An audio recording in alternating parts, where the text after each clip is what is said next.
to the show. Welcome to Leadership in Politics. Thank you, Dr. Abraham. Thanks for having me on. Of course, you are hard to get, but finally we're here. We're here now, so I'm I've always glad. played Dr. Abraham. I've always played hard to get. Yeah. Oh, this is. I think it's a tactic. It's a good tactic, and that's why you'll be in demand. But the question to you is now: I see behind you there's Exit Rich. What's Exit Rich? Well, tell me about it. Exit Rich is my new book that's going to launch June 22nd.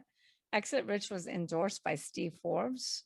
He says it's a gold mine for entrepreneurs as they leave way too much money on a table when they're selling their business. Sharon Lechter is my co-author who wrote Rich Dad Poor Dad with Robert Kiyosaki.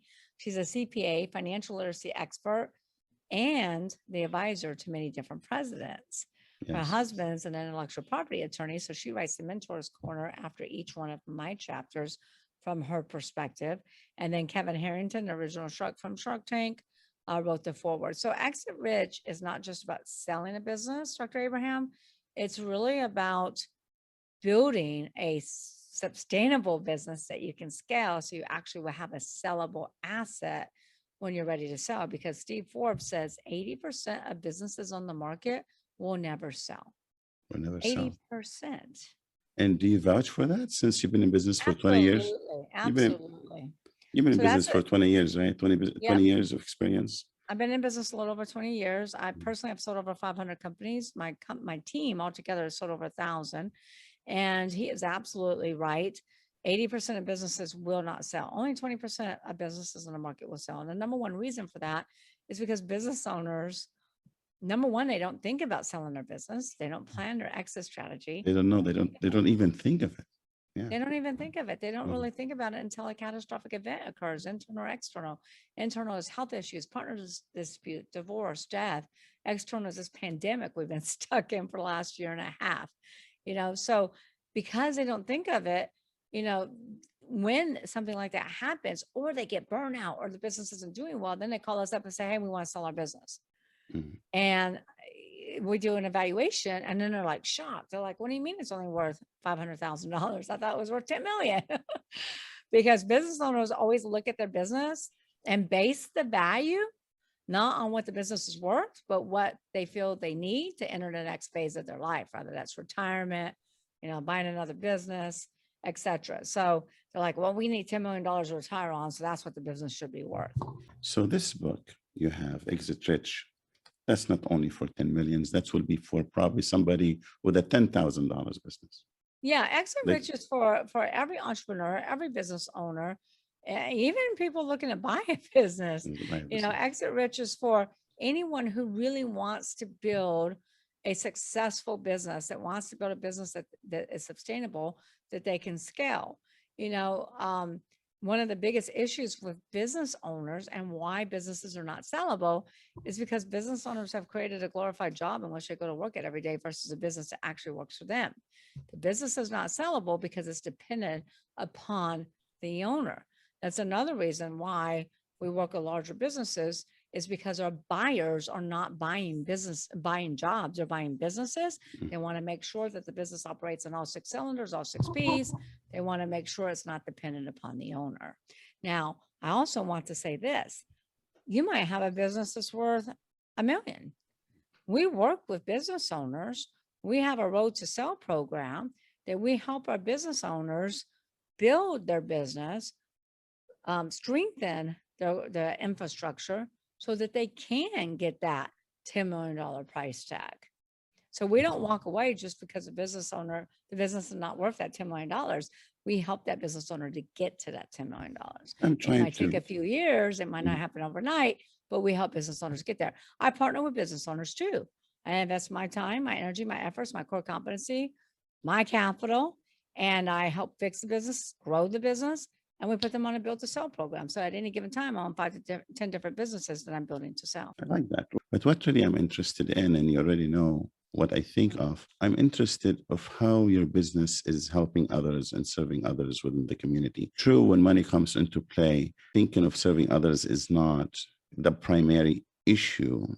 But I gather with what you're telling me, It doesn't matter what the amount is. You as a company still care for others, especially businesses, especially failing businesses. You probably, if you don't sell it to them, sell it to others, you help them to recoup the losses by reorganizing. By, Yes. yeah. Yes, absolutely. Mhm. Absolutely.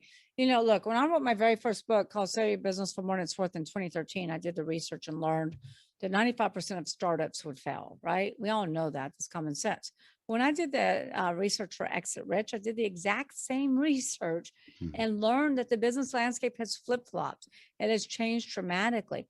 Now, startups are not at great risk anymore like they Why? used to be. Why? Because So startups, so now it's only 30% of startups will go out of business, only 30%. But those businesses, out of 27.6 million businesses, those businesses that have been in business 10 years or longer, 70% of those businesses will go out of business. You hear about the big public companies all the time, like Toys R Us, 75 years goes out of business. Kmart, Steinmeier, Pier 1, Sears. Disney stores are closing down. Godiva Chocolate's closing down. GNC is closing down 900 locations. Starbucks is in trouble. What the media doesn't tell you about, because it doesn't make, they don't care, are all the private businesses on every street corner in every town in every state across our great nation. These business owners are exiting poor. They're selling for pennies on the dollar, closing their business, or even worse, filing bankruptcy. So when you take a percentage like 70% of businesses are going out of business out of 27.6 million businesses, that's a huge shot to the economy, because small businesses is the backbone of the US economy. There's 30.2 million businesses here. If we lose small businesses, we lose jobs. You lose jobs, we lose spending power. We lose spending power, we lose more small businesses, the trickle down effect. So it is my mission, it's my passion to help save as many of these business owners as we possibly can from going out of business, and help increase the statistic of more than 20% of businesses selling. The number one reason that these businesses are going out of business is because they stopped doing what I call AIM, AIM, always innovate and market. Business owners stop innovating. Toys R Us did nothing different in 75 years. Blockbuster saw Toys R Us, Blockbuster saw Netflix. They had the opportunity to buy Netflix. They did nothing, and they're out of business. I like it. So innovation and marketing is key. The problem is these business owners are married to their original ideas and they stop innovating. They have to adapt and they have to innovate. I like it. So is this part of your strategy to make them innovate, or Part you of don't? my strategy is to get the business owner to change their mindset. We'll never grow the business beyond what we can grow the owner. That's number one. Number two, they need to plan their exit strategy. So we take them through a model called the 6P, that's the STGPS exit model. So we take our clients through this whole exit model process, helping them identify, you know, their exit strategy. And then we help them build their business on what we call the infrastructure on the 6P. So we make Mhm. sure the business is running on all 6 cylinders. Have you ever had a client when after you reorganized and helped them, they said, we don't want to sell anymore. We like our Yeah, the new of model. Have course. you? Have you? Of course. Good, good, good, good. Because Dr. Abraham, one of the number one reasons that businesses want to sell is because they're not doing well. Yeah, exactly. So And when a business starts doing well, like, oh, we don't want to sell anymore. But that's a mistake. then why? And that's a big mistake, because businesses have life cycles just like humans do. Mm. And nothing lasts forever. You're either growing or dying. What goes up must come down, you know. So business owners should always plan their exit and sell when they're in their prime. Sell when you're in your prime, when you're in your adult stage. Business owners have cycles just like humans. Businesses have cycles just like humans. Let me give you a quick example. Businesses and humans, when business ideas are born, they're in the incubator. When humans are born, they're in an incubator, right? 95% of ideas never make it out of the incubator. Us humans, most of us make it out of the incubator. Then we go to what? Newborn. What does a newborn need? What does a newborn business need? What's a newborn baby need? 24-hour supervision and lots of money. Then they go to toddler stage, right? Newborn to toddler. What's a toddler need? 24-hour supervision and lots of money. Then they go to teenager. Teenagers don't need 24-hour supervision, but they still need lots of money. Then they go from teenager to young adult. Young adult is when they're really starting to figure things out. They don't need as much working capital. They don't need as much supervision, but they still need some. Then you get to adult. Adult is when you're in your prime. That's when you got everything figured out and you're at the top of your game. Toys R Us, 2015. 2015 was worth $11 billion in 2015. $11 billion. What happens after adult? Senior citizen. 2016, 1 year later, Toys R Us files bankruptcy. 1 year. 2 years later, in 2017, Toys R Us. What happens after senior citizen? Death. Toys R Us dies, closes up 1,500 locations throughout the United States. So it was when they were in their prime. I like it. I like the idea. I like the metaphor. The only thing businesses bring you money, children would never do. It would always expense all the time. Very true.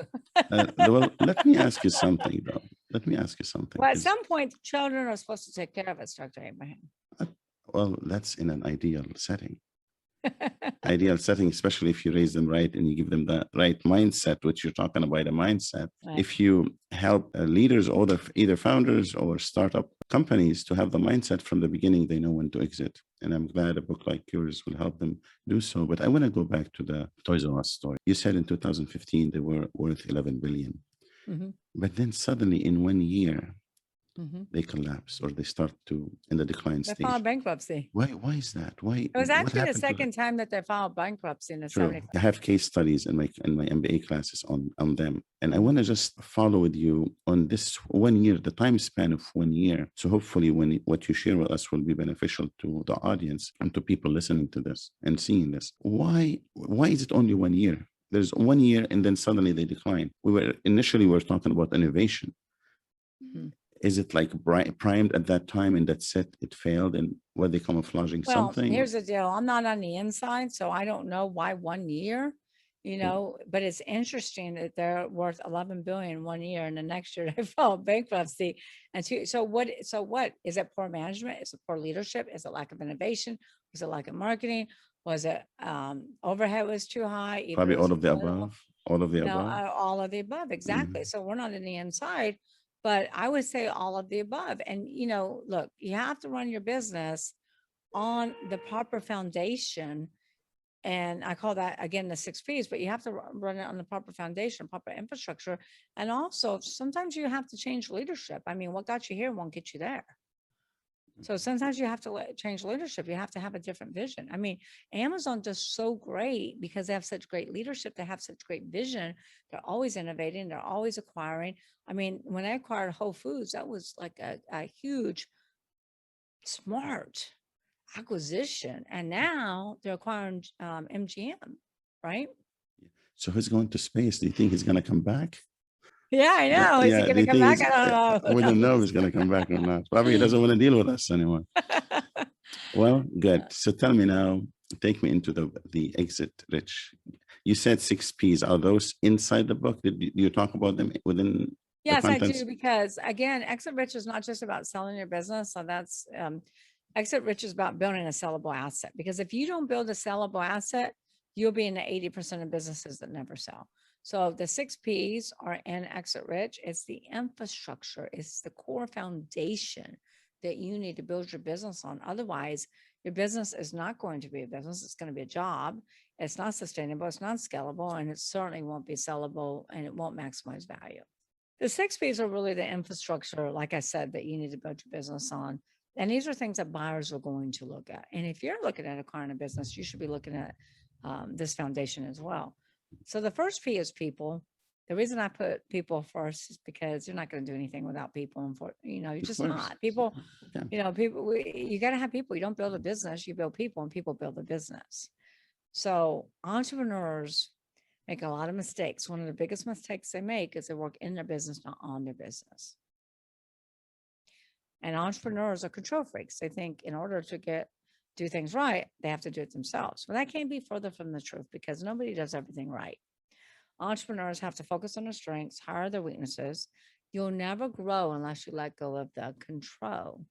So I always tell my entrepreneurs, hire the right people and put them in the right seats. You got to hire the right people, put them in the right seats.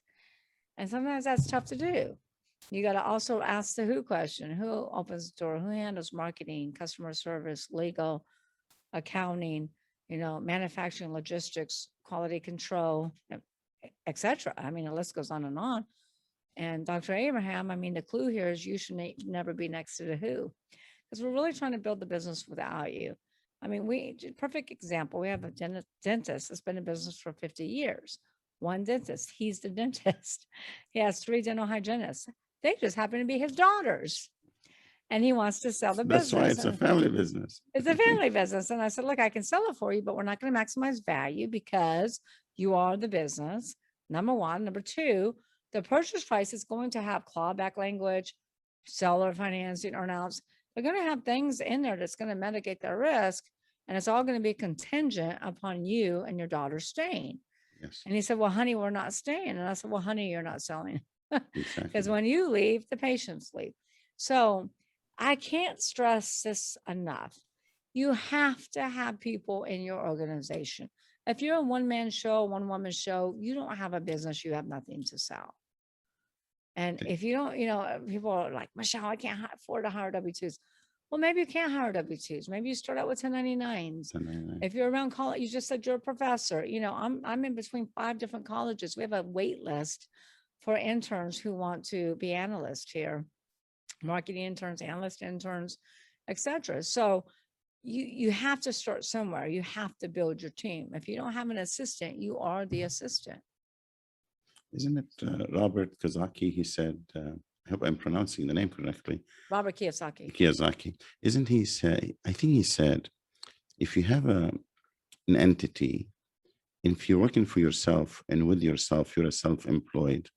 But if you have people, you're a business owner. I think that's even if you have people, you're not necessarily a business owner. Let's say you have a small coffee shop and you have 2 people. Does that make you a business owner or does that make you an employee? I think that's what he said. I mean, I'm not making the argument here, but yeah. But all right, well, I'll go to battle with Robert Kiyosaki. Yeah. But I think that's what, if I'm not mistaken, a while back I read that, and it's you're self-employed if you are only working. That your dentist is a self-employed, and if he hired other dentists and created a group, he's a business owner, and he is really an entrepreneur. Let's go to the other piece. So you gave me people, which I know it's important. So the second piece is product, and remember how I talked about 70% of business owners are going out of business that've been in business for 10 years because they stopped innovating. So the reason why product is next is because so many business owners are in a dying industry and they're not doing anything to innovate. So you have to ask, is your product, your industry, your service on the way up or on the way out? How can you be creative? Thriving or is it dying? And ask yourself, do you have an Amazon? If you have an Amazon and you're in your prime, you're in your adult stage, you need to be selling. If you have a Blockbuster, then that doesn't mean that you quit and go home. I always tell my clients, you have to ask yourself these 3 transformational questions. Amazon did this back in the 90s. Ask yourself, number 1, what business are you in? Amazon said, we're in a fulfillment business. We fulfill book orders. Number 2 is, what's your core competency? What do you do better than everybody else? Amazon said, we do fulfillment better than everybody else. We're great at fulfillment. And then number 3 is, what business should you be in? Should.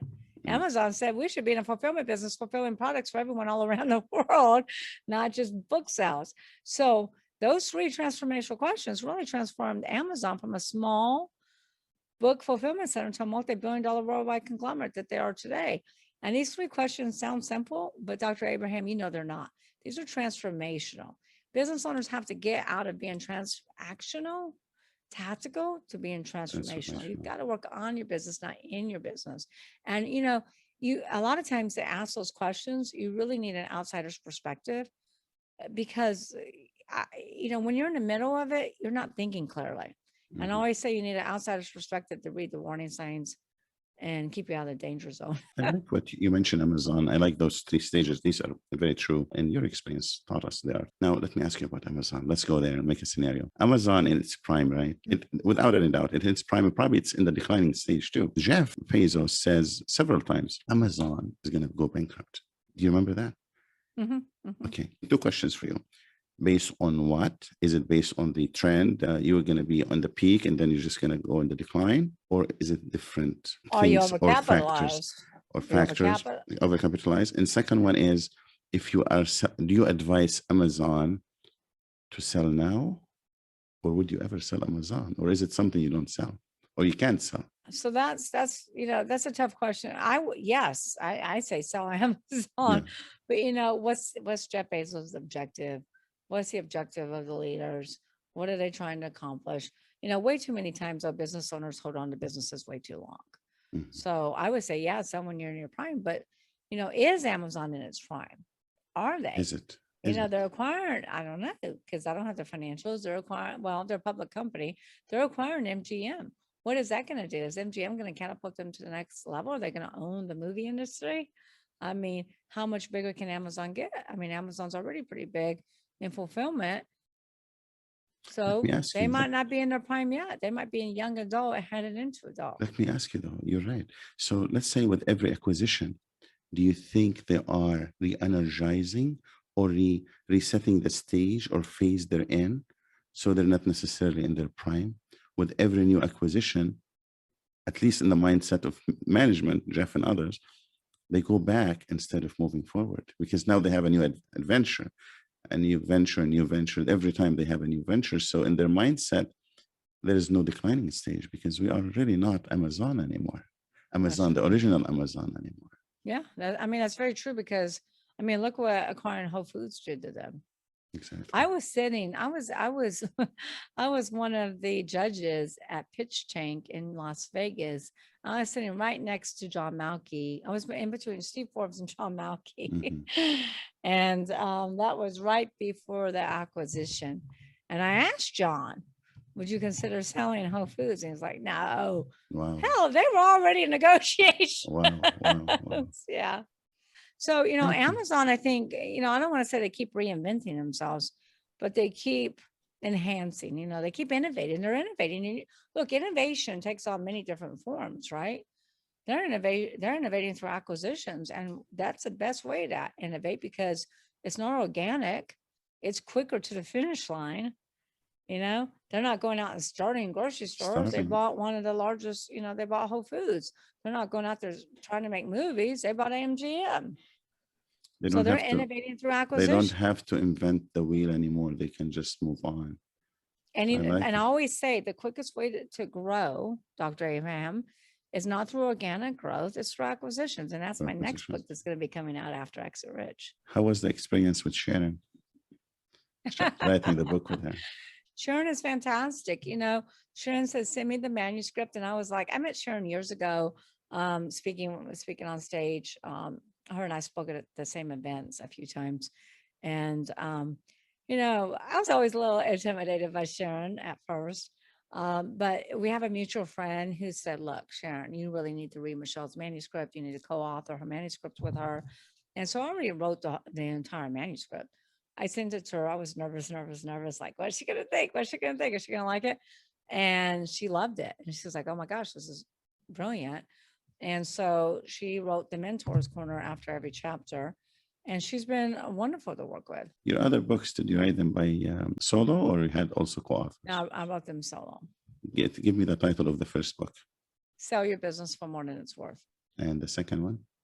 The second one's not out yet. The second one's going to come out after Exit Rich. I wrote the second one before I wrote the third one.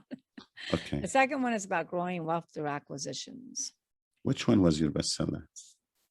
Sell Your Business for More Than It's Worth. Okay. So you are considered a bestseller author? Yes. And Exit Rich will be a bestseller too. Well, that's the idea. That's the idea, and it should be. It should be. How about Kevin? What did Kevin's contribution to it? Kevin wrote the foreword. And what's what's wonderful about Kevin Harrington is Kevin Harrington used to do what I do. Kevin Harrington used to sell businesses, but he sold businesses on a much smaller level. He sold like coffee shops and restaurants and things like that. We're selling manufacturing, staffing, all kinds of different businesses, but he sold mostly small businesses. But he has an understanding, and he wrote the foreword for Exit Rich. So he's been a great ambassador for us. And you mentioned Steve Forbes. His endorsement is Exit Rich is a gold mine for entrepreneurs, as entrepreneurs leave away too much money on the table when they sell their business. Exit Rich is going to be June 22nd, released on Yes, June sir. 22nd. June 22nd. Tell me, do you want to tell us what you said? You have something for people who purchased the book or ordered the book before then, and hopefully we'll publish this before the 22nd.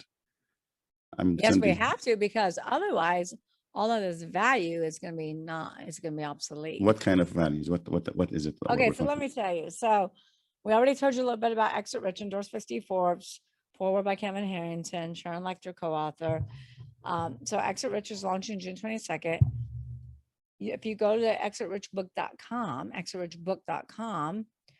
you can purchase Exit Rich for $24.79, which includes shipping. That's less than Amazon. Not bad at all. Less than Amazon. We will email you the digital download immediately. We'll ship the hardcover to your doorstep to anyone that lives in the United States for no additional shipping cost.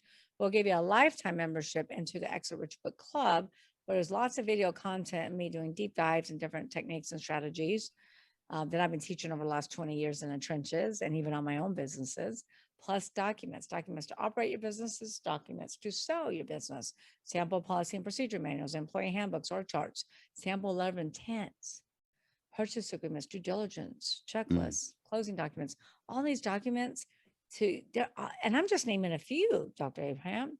All the documents you need to run your business, sell your business are at Exit Rich Book Club. You can review, you can download. All these documents will be worth over $50,000 or even higher if you went to an attorney to recreate, and you're getting them for no additional fee. Plus, we're giving you a 30-day free membership into Club CEOs, which is an entrepreneurship mastermind where we really help business owners build that sustainable, scalable, and sellable business. All of this for $24.79 at exitrichbook.com. You really can't beat that value. I mean, that's like the best offer ever, right, Dr. Abraham? That is correct. That's totally correct, because for the value, regardless, I'm endorsing you, I'm supporting you, and I want people, the reason, because I want people to benefit from what you're offering. You're $24.95. It's a coffee somewhere. It's a little snack somewhere, but the value you're bringing to them is priceless, right? Thank you. No value to them. Absolutely priceless. I mean, just one or two principles in Exit Rich can 10x your business. 20x your business. Look, we already have case studies where business owners have pre-ordered Exit Rich, received the digital download. And I have one gentleman that owns a pharmaceutical company. He printed it out on ledger paper and he's using it as a workbook. He's integrating it into his growth strategy, exit strategy, and he's hiring us to sell his business probably between the $30 to $50 million mark. But he says, Michelle, this is the best business book I've ever read on building your business to sell. Nice. The book is Exit Rich. The author is Michelle Seiler Tucker, best-selling author, Michelle Seiler Tucker. I thank you for your time. Thank you for sharing your journey with us, your book with us. Anything else you want to say? I want to say thank you, Dr. Abraham. It was an absolute pleasure to be with you. Thank you so much for helping support me and Exit Rich. Most welcome.